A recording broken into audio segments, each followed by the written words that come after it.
Hello guys, Celtic Reviews here with a game review, my first review of 2022, and it is for Rainbow Six Extraction. Now, before I get to this review, I'm not going to put up with what my name is Death has been going through. If you disagree with what I'm about to say in this review, please leave a very respectful disagreement comment down below. We'll have a conversation about it. Do not attack me or either one of my fans who agree or disagree with this video, please. Let's keep this civil in the comments down below. So, Rainbow Six Extraction. It's okay. If you don't know what this is, Rainbow Six Extraction is a spin-off to Rainbow Six Siege. It is set in the Rainbow Six Siege universe. This game is basically a three-man cooperative first-person tactical alien shooter. That's what this Extraction is. But as I said, it's okay. It's not bad, but it's not great or groundbreaking. It's an okay game. I have a feeling with more content coming down the road, it will become a great game, like what Siege has become, or stuff like that. Like a lot of games, especially with Ubisoft, they always add more things to make their games better and better over time. I have a feeling that this will happen with Extraction, but I'm reviewing the game as it is right now on launch day.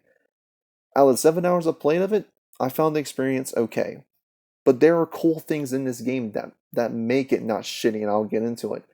But let's go over everything about the game, why I think it's okay.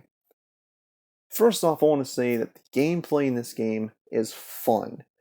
The game is fun, but only with your friends. Solo runs in this game are not that fun at all. They're honestly kind of boring and honestly more difficult than what they should be. It feels like they don't have any scaling in terms of how many players are in your squad. Like in Left 4 Dead, where it kind of scales to how many players are on your team and shit like that. Same thing with Call of Duty Zombies. This really doesn't have that. It feels like they throw everything at you, even if you're on a team or you're running solo. And that's kind of a problem for people who just want to play solo. They don't have anyone to play with them.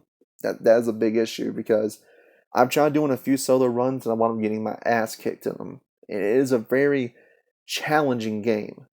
This game is way better if you have a squad with you, and unfortunately, I wish they would have bumped the squad up to 4. As of right now, it was only a 3-man squad. And they said the reason why they did this is because the map design, which I can kind of see if you look at the gameplay right here, is very tight spaces. And I can see why they only did a 3-man, but I kind of feel like they could have done a 4-man squad, if you know what I mean. But nevertheless, the game is fun. The moment-to-moment gameplay in Rainbow Six Extraction is a lot of fun to play. It is very intense, it's very frantic, and that's what I wanted.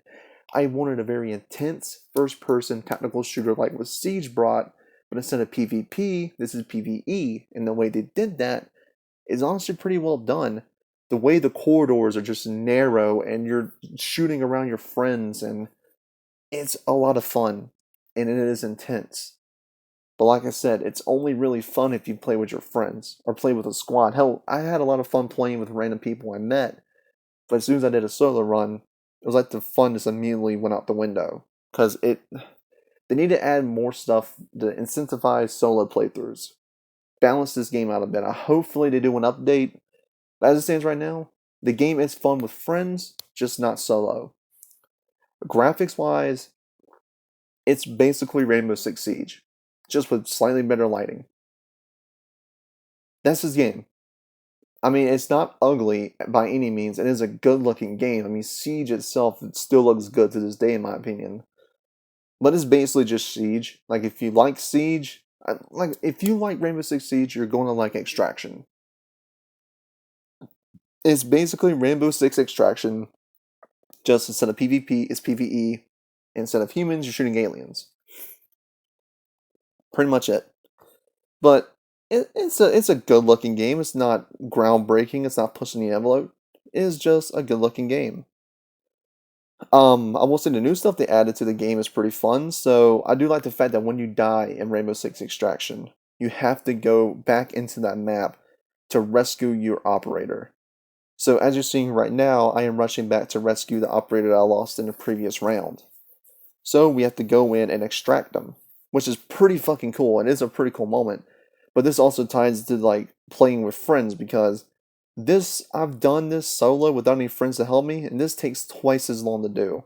So what you have to do is, as you see, these things are opening up, and you have to shoot it before the light goes towards, like the little pulsating thing goes towards the tree.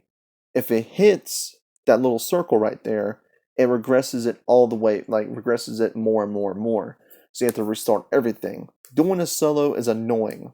Doing it with friends is way easier because I can focus on pulling and I can focus on having my friends back as he's helping me shoot the portals. Like it's this moment right here was very intense and it was fun, but doing this solo was annoying.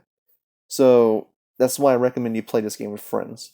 But it's pretty cool that you have to do this to save your operators. It's a pretty cool mechanic that I like. Um, in terms of performance, I got a stable 60 frames per second throughout my playthrough of Rainbow Six Extraction. No dips at all. Even when things got intense, it ran smooth as butter on my Series X and on my Series S. So that is a great thing. Um, in terms of any technical issues, I had one bug in my playthrough, and it was I couldn't pick my friend up. He would keep falling down and falling down. It's like I couldn't revive him at all, and it was really kind of annoying. After that, it seemed to fix itself. I haven't had any pop in, no audio glitches, nothing like that, nothing I experienced in my 7 hour playtime. Um, the progression system in this game is fun. If you want to earn new operators, you got to keep playing the game. The microtransactions seem. I kind of wish they didn't put any microtransactions in the PvE game, but I'm not gonna buy them. A lot of stuff you can actually earn in game, which is a good thing. So I'm happy about that. So if you're not wanting to spend money in this game, you can actually earn some cosmetics, weapon skins, charms, all that, operators, all in game. So it doesn't push you into buying these things, which is awesome, and that's a good thing to have. Um, for a $40 game, I would wait at least 3 months before buying this, just to see when more content drops. It does feel like a $40 game, but I would wait at least a month to 3 months before buying this. But I mean, it is on Game Pass, so you can try it out. If you like it, buy it. And if you don't, I would say wait a little bit for them to add a little bit more because right now this game is lacking in content per se. I wish they would have added a few more operators. I would have mind of seeing Thorn in here, but it is whatever. Hopefully they'll add her in the future. But as of right now, this is a very okay game. It is fun. I would have to give this game a 6 out of 10 at max.